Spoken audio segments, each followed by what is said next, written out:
Մայիսի 24 հոգեկալ ուստ։ Նոր օրվա արթնանալիս ասա այս 4 խոսքերը Աստծուն, հատկապես 4-րդը։ 1. Սիրելի Աստված, այս նոր օրվա գալստյան հետ ես արթնացա պարզապես ուզում եմ շնորհակալություն հայտնել քեզ։ Շնորհակալ եմ իմ ընտանիքի համար, այն դասերի համար, որ ինձ սովորեցրեցիր, այն հնարավորությունների համար, որ ինձ տվեցիր։ Շնորհակալ եմ կյանքի պարգի համար, այն բանի համար, որ դու ինձ հետ ես ամեն բարձրի ու ցածրի մեջ։ 2. Սիրելի Աստված, անցած տարիները լի էին ամեն ինչով, լավով, վատով, դրանց մեջ եղած ամեն բանով, բայց ես շնորհակալ եմ քեզ։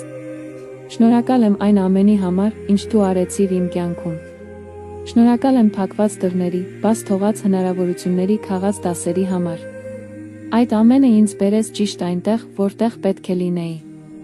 3. Տեր, երբեմն ես չափազանց շատ եմ անհանգստանում, ձախողման, անհայտի ապագայի մասին։ Բայց դու հիշեցնում ես ինձ, որ ես երբեք մենակ չեմ։ Քո ժամանակը կատարյալ է։ Նույնիսկ երբ չգիտեմ, թե ինչ է սպասվում ինձ ապագայում, ես վստահում եմ, որ դու վերահսկում ես ամեն ինչ, քո ծրագրերը ինձ համար բարի են։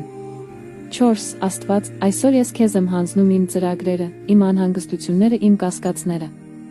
Գիտեմ, որ դու երբեք ինձ ավելին չես տա, քան կարող եմ տանել, որովհետև այնտեղ, որտեղ ավարտվում է իմ ուժը, սկսվում է քոնը։ Տեր իմ, եթե դու չես ամաչում Հիսուս Քրիստոսից, կիսվիր այս գրությամբ Աստծուց երկյուղ ունեցող մեկի հետ։ Սիրելի Աստված, խնդրում եմ բացիր բոլոր դռները այն մարդու համար, ով կկիսվի այս ուղերձով, թող քո զորությունը երա նրա կյանքում։ Մի մոռացիր գրել, ամեն։